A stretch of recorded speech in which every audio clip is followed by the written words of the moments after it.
I am being watched. Welcome everyone to Melfuzz TV. I am Peter, and today I'm going to be talking about Person of Interest Season 2, Episode 16. It's called Relevance. So spoilers for the episode, and this was fantastic. I mean, like, this episode interrupted the opening, you're being watched, like blah blah blah blah, like the entire opening little speech that you get at the start of every episode, that plays out, that gets interrupted. There's like a sort of computer, not a glitch per se, but like a kind of like interruption that then says relevant at the bottom. And this was genius because immediately it told you, the viewer, that we're not getting a normal episode. It told you by interrupting that we're doing something irregular with this episode. We're getting a very different perspective. We get an episode that follows a completely different character, and it's their episode. They're the protagonist, this character Shaw, and we'll see our main characters. We'll eventually see them throughout the episode. They'll sprinkle in, but it's not their episode. We're seeing this one from a very different perspective. And even just the word relevant, it immediately says, oh, wait a minute, are we seeing the people who go after the relevant cases? Because obviously Finch and Reese, they go after all the irrelevant numbers, right? The murders, the smaller stuff. But it makes sense that the government's sending people after the numbers that are for terrorists and things like that. And we get to meet at least one pair of them. And notably, it's a pair. And that's obviously an intentional writing choice to mirror our main duo, right? It's to mirror the whole Reese and Finch dynamic. Obviously, I'm not saying Shaw and this other guy, I think his name is Cole. I'm not saying that obviously they're one-to-one with Reese and Finch, but it's definitely meant to mirror this sort of like one-on-one relationship that they've kind of had. And I know that obviously, like, they've brought in others like Carter and Fusco and so on. Like the group's expanded a little bit, but that's why it's two people, right? That's why it's two people. It's to mirror our main characters in some way. Now, this was fantastic. It opened up the scope of the show, and I think that's exciting. It's exciting how it interweaved with the stuff with Root and what's going on with her, without that ever intermingling with the recent Finch stuff. I don't think they know that she was involved in any of this yet. Probably by design, because they shouldn't know until presumably whatever happens in a future episode. But I think what impresses me so much about this episode is just how quickly they nail introducing a new character who can carry the episode. I think by the time in the episode that we actually get the meeting between her and Finch, who notably we had not seen up until that point, I think we see his influence in the episode. There's a moment where a partner sees on the computer that he's looking at, it's a trap, get out now. I'm assuming that came from Finch. It makes sense that that was a message that Finch sent to the computer. But we don't see Finch. We see Reese a couple times, but we don't see Finch.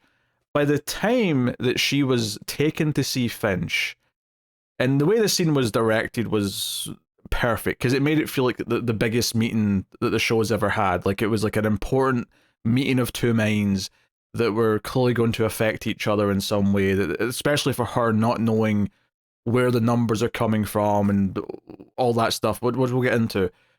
But I think what impressed me so much about this is that by the time that was happening, about 2/3 or so into the episode, I was actively excited about her properly meeting the main characters, about meeting Reese and Finch.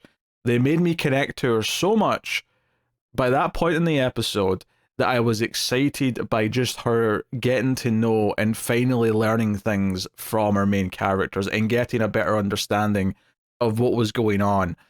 But the way they played this throughout the episode with how she bounced off of their attempts, because this is the thing, the episode opens with a sequence of like her doing her job, right? So we're in, I think, Germany, and there's these suspected terrorists, and we get this whole, 5 or so minute sequence, maybe even more than that, of her and her partner working to take down this group that are in an apartment building, and we see their skills in display.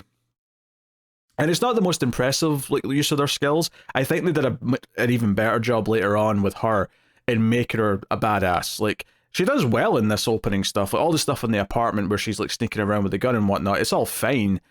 But she actually starts like earning her badass card, I think, later in the episode, after her partner's killed and they're coming after her. She puts a flashbang grenade inside someone's gas mask, and then it goes off like inside the mask. That was, I mean, awesome. Basically, I don't have another word for it. I was like just grinning from ear to ear when that happened, and I'm like, okay, you're selling me on her as a badass. You're selling me on her as an action hero. You're selling me on her as the equivalent to Reese, who's going after the relevant numbers. So that was cool. And it wasn't even the last cool thing she did. There was one later on where she grabs a guy's gun that's in his belt, right? He's got it down his pants, and she grabs it and just fires it while it's still in there, and it sort of shoots him into the kneecap. I thought that was pretty cool too. Like there's a lot of moments that they do a really good job of making her feel cool. And it makes you want to kind of root for her. And I think what I was trying to get at when I was starting this line of thinking is once they're in New York and she's following this guy whose number they've got, she catches Reese across the street, and immediately you get that he's following her, or maybe her partner, but the idea that one of them is the number that our main team have got for the episode, that's how this is crossing over. But we're going to stick with her perspective. We're not just going to suddenly jump to Reese and Finch's perspective in this episode. We're going to see all of it from her side of the story. And I think that little tease and this idea that because we know we're going to see him again, and it sets up that we're going to see him again because we know how Reese works when he's working a case. We've had a whole season and a half of them working these cases, of following the person, getting closer, and then jumping in at the moment where something bad's about to happen. And that's what Reese tries to do when the partner gets killed. Reese jumps in, and to sell how different Shaw is to all the other characters that they've helped so far, is she just shoots Reese. He's wearing a vest. He's not an idiot. He knows this was something that may happen. But it's something that Finch even brings up himself later on when he meets her, is that, look, we have to try and come clean with you and sort of like make you trust us and make you choose to work with us and go into hiding so you can protect yourself, because frankly, you're too good at running away. Like, we can't keep up with you. You know, this is someone who has a similar skill set to Reese. So if she doesn't want to be found, she can shake the tail, she can go underground, she can try and disappear. So that just, again, further reiterates all of these ideas of like who she is and what her skill set is.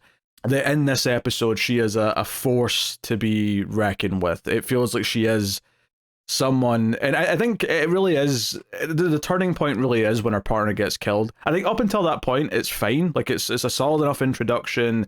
They do the thing where she's just doing her job. She doesn't question the numbers she's getting, but her partner is kind of like, where are these numbers coming from? And, you know, are they always correct?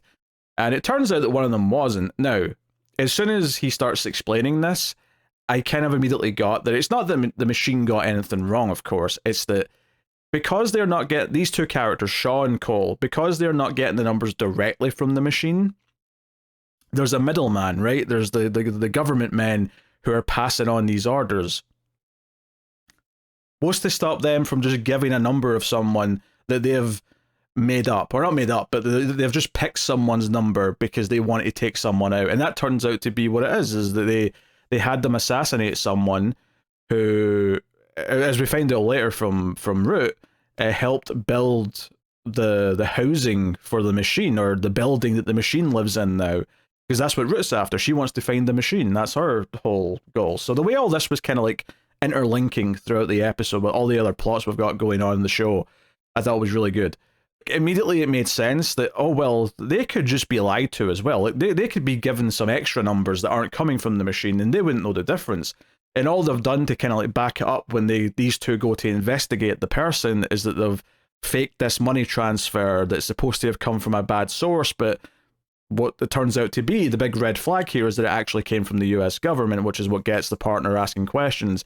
And now they're being taken out because they've asked a question and they can't be trusted now, because that's how secretive the whole operation and everyone who's working with the information that's coming from the machine all is. That's you know, so all of it was fitting together so well. But I think it's the moment once the partner dies, there's this, it's a very specific shot as well, because like I said, she's about to be a badass with the whole flashbang thing. I mean, even before she uses the flashbang on the guy in the mask, the way she kind of like shields her eyes from a flashbang that comes into the room, which one sets up that it's a flashbang, just in case, because this is the thing, like the audience won't necessarily know what a flashbang specifically looks like.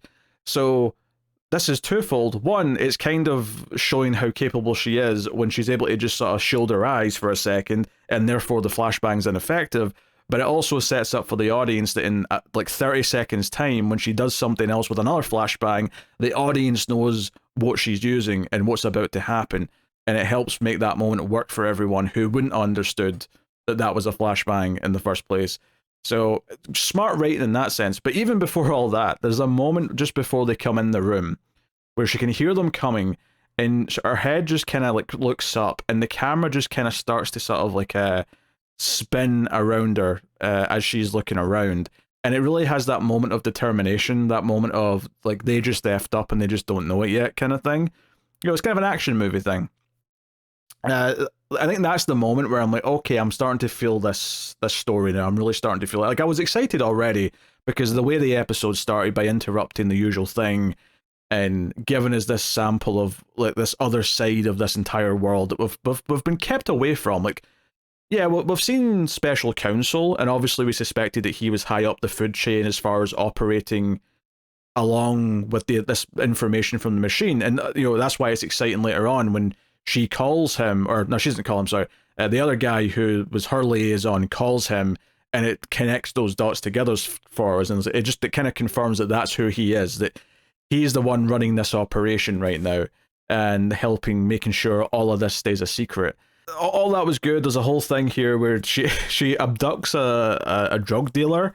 This was like a really funny scene, actually, where she just sort of pulls the drug dealer into the car, and she drives away with his legs kicking out the window. This is also she can get to some medical supplies to patch herself up.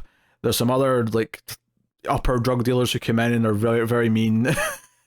That's underselling it, but you know what I mean. Like they're clearly more dangerous than the guy that she initially kidnapped, and she ends up having to shoot them all. And I guess this is the point where I should probably start talking about her character, because she says something, I think, around this part of the episode, where she basically says that she has a certain type of personality.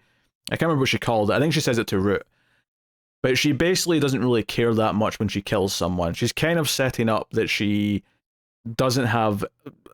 I don't know if empathy is the right word necessarily, but that's what I'm going to use to describe it.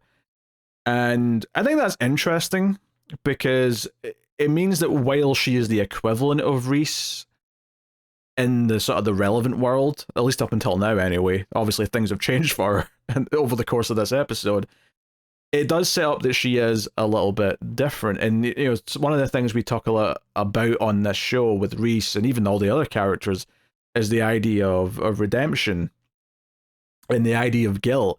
And I think it's interesting that this character, at least what she's saying right now, is that she doesn't really feel that much guilt. I'm not sure I believe her. I think there's some posturing going on there at the very least. She clearly cares about this guy Cole. She even says at the end of the episode that she doesn't really like anyone, but that's the one guy she kind of liked, and they killed him. Which is very it's almost John Wick, actually. It's like Cole was her dog, and they killed her dog, so now she's on the warpath. Obviously, there's an interesting little caveat at the end of that as well. She clearly doesn't really have friends. She doesn't want to trust anyone. Cole was the one person she kind of did trust, but that's, you know, he's gone now. So when Reese, you know, does come in later, this is after the Root. I'll go back and talk about the Root scene separately, because it's almost its own little thing in a lot of ways. Although it does notably set up the type of drug that they use to kill people, and that there is an antidote for it, which is a, you know, foreshadowing of the end of the episode.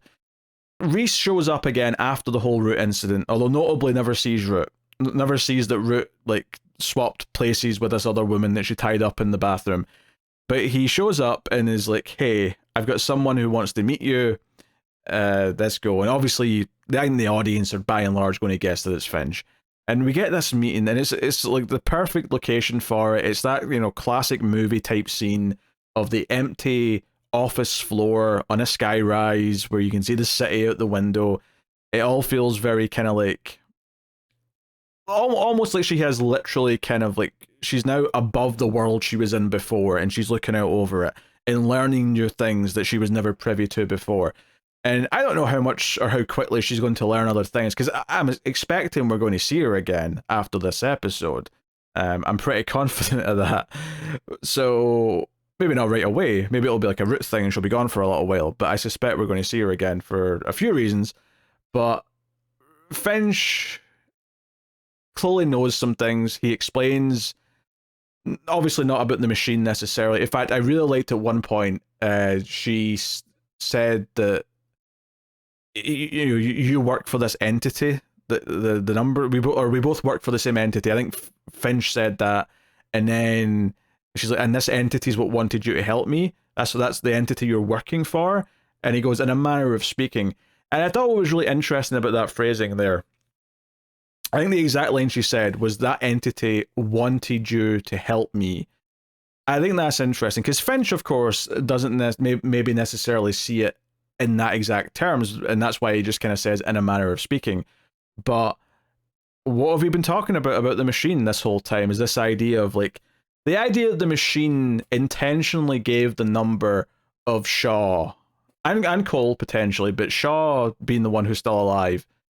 The idea that the machine gave this number to Reese and Finch, not just because it would have naturally shown up, it probably would have as well. Like, I'm not necessarily saying it wouldn't have, but I do like the idea that the machine kind of knows that Shaw could be some kind of ally or some kind of help to the team, because I think the machine believes in what Finch and Reese are doing. And I think, that goes back to early in the season when Reese made his kind of ultimatum with the machine, and the machine kind of like gave him help because of that, because he didn't want it to stop.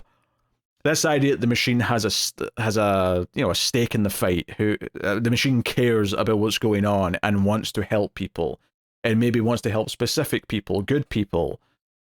I think, it's not like a big thing in this episode.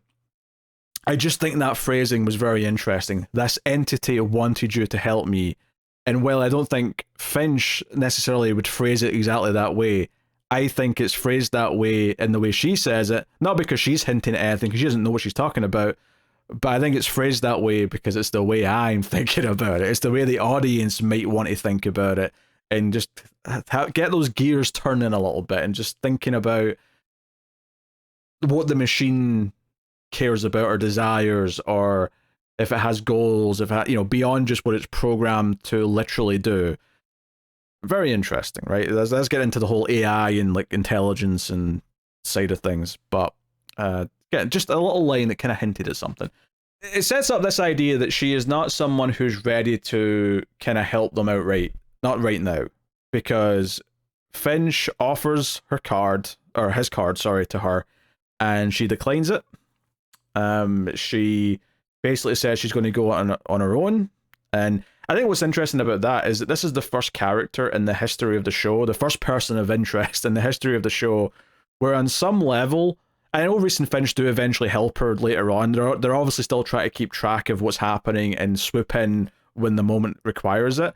But I think it's interesting, this is the first person of interest who probably does have the skill set and knowledge to knowingly make that choice, to knowingly say, look, you're trying to help me, but I'm better off on my own. Like, it kind of meant something coming from her in a way that no other character who might have said that would have. Actually, one of the things that I really like about this episode as well, and this goes again to establishing Shaw as a character, is that Reese never actually saves her. Every time he shows up, he never actually saves her. Obviously, at the very end, she does literally get killed by the poison or whatever, and they have to intervene there, right? And I think that's purposeful. That's the show showing her and showing us that ultimately she was willing to almost basically get herself killed, right? She tried to go it alone, and ultimately it failed. Ultimately, she was going to die. And it's showing her that she does need allies, that she does need this team, she does need to be a part of that. She's not quite maybe learned that lesson quite yet, but she does take that card, she takes the phone number at the end of the episode to at least show that she's opened up a little bit, that maybe the bridge is starting to be built. But for the rest of the episode, though, Reese never shows up and helps her in a fight. He always shows up after the fight with the bad guys. Yeah, he pulls the syringe out of her and but he never like comes in and like saves her in a fight. Like, she always does that on her own. And I think that was a conscious choice when they're writing the episode, to never have her just be saved by Reese. It's fine going forward if they both need saving from each other, potentially in future stories.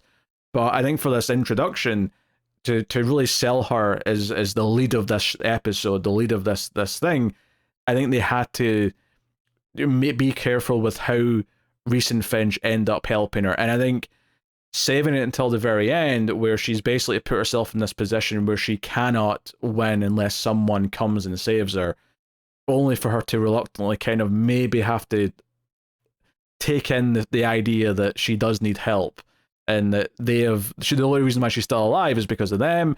And not only that, the bad guys think she's dead. They think they succeeded in killing her. It was Hirsch that syringed her.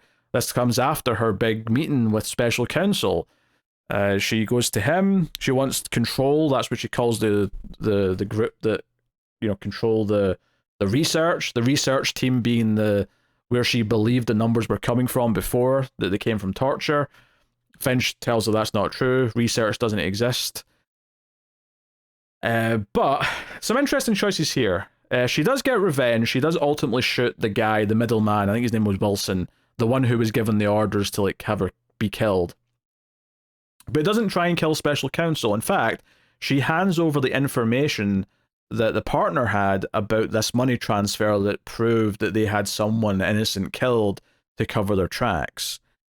And it's this idea, at least what she says to them, is that she does believe in the mission. She's not just throwing away everything she believed in. She believed in what she was fighting for, right? She's a good soldier, yada, yada, yada. And this is an interesting choice, and I think it's open for a little bit of interpretation here as to how true it maybe is. Because I think one of the reads you could have of this scene is that she is simply just doing what she thinks is the winning play. The play that gets her out of this and left alone. Now, obviously, they will never leave her alone. She thinks she gets away, but Hirsch, gets her in the street. This idea that they won't let her just go. Special counsel didn't say let her go because he actually thinks, yeah, she should be able to just go away. He said let her go because he knows he's got his main man coming to kill her in a more stealthy way in a minute. Effectively having her lower her guard because she thinks she's won. That awesome song by The Kills starts playing, the drum beat kicks in after she shoots the guy, and she walks out kind of triumphant, and the music keeps going pretty much all the way until she's speaking to Reese and Finch at the cemetery. We have I keep forgetting, he pops up so intermittently. Leon is back. He's the ambulance driver, or the ambulance driver. Carter and Fusco are there, dealing with the crime scene of her dead body, to make it all just, it's all neatly wrapped up. Like all the players involved are working with Reese and Finch. It sets up this thing where she maybe is willing to call them for help in the future. She took the card at the end, so that's exciting. But like I say, I think the way it gave you a strong, defined character. That's the benefit of devoting a whole episode to her.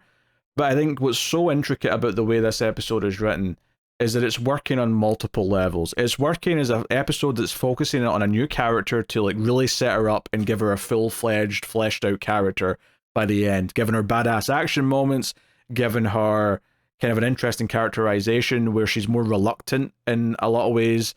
In many ways, I guess you could say that she's kind of she's at the stage where Reese was at when he just started to question his orders, or just, got turned on by, the government that he was working for.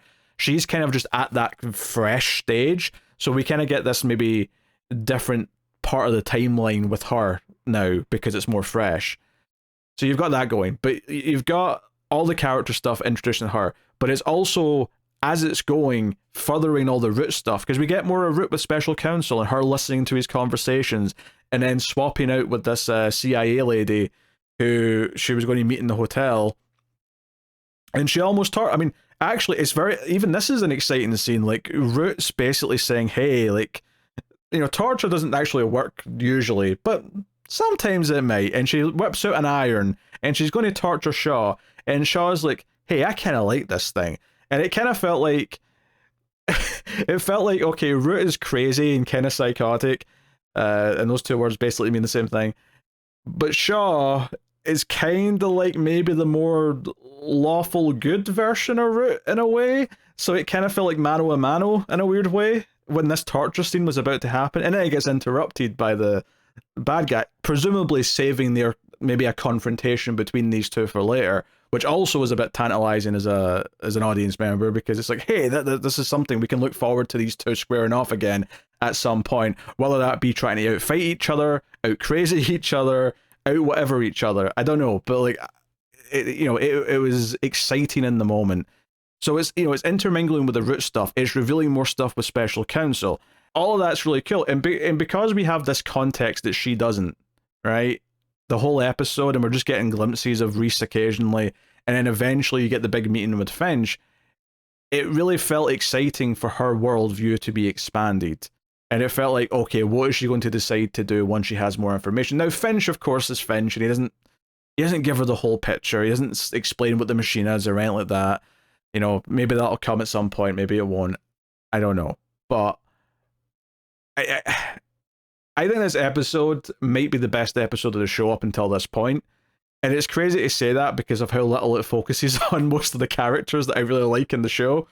But I think the way it integrates this new character into the world of the show has it play out from her perspective, and we understand almost entirely at times what Reese and Finch are doing based on the little glimpses we get, because we've seen them do it, 30 plus times now. So we always get it, and it's like we're getting it from this perspective, but it's also not just like, because you could do this premise with a random person of interest, right? You could do this with just a normal person of interest, and that would be just the gimmick of the episode, is that we're doing a regular episode, but the entire thing is from the perspective of the person who's the victim. And it would play out like a normal episode just with that different perspective. And it'd probably be fun. It would probably, I always say this show finds a way to shake up its formula. And that would be a fine little way to shake up its formula. It would probably be a fun episode. But this does it to establish a new character who I've got a sneaking suspicion is going to be a regular character. It gives her a big grand introduction, but it also uses it to explain, one, that she's important, but also to connect to all these other important plots going on. Yeah, because we just got that Root tease last episode, and then all of a sudden it was paying off in spades here, but it was paying off not in the recent Finch connection to anything, it was paying off in connection to this other character. Hell, even the fact that Shaw is targeted by Hirsch. I mean, Hirsch says he helped train her, but Hirsch was coming after Reese. It kind of does that mirroring thing where it shows that she's at that level. She just let her guard down because she thought she'd won. Pretty much. Yeah, honestly, I feel like I'm just gushing about the episode pretty much at this point, but I don't think there's really anything about this episode that I do not like. It started off instantly intriguing, and then was actively exciting almost every step of the way, either because the action was good, or because we were learning interesting things about the character, or we were getting new mythology advancements, we were getting more Root. And then by the time she's actually interacting with her regular characters, it felt like, yes, now I want her to join Team Machine. I want her to join this ragtag group and help take things down. Because if we've got Reese and Shaw going to, potential threats, they're screwed. Like, this is an upgrade, and maybe this is the upgrade we need, because we got Special Counsel like coming after Reese and whatnot now. I don't know, like. It felt like this was just like nothing but world building, introducing a new character, and maintaining this level of hype for multiple things throughout almost the entire runtime.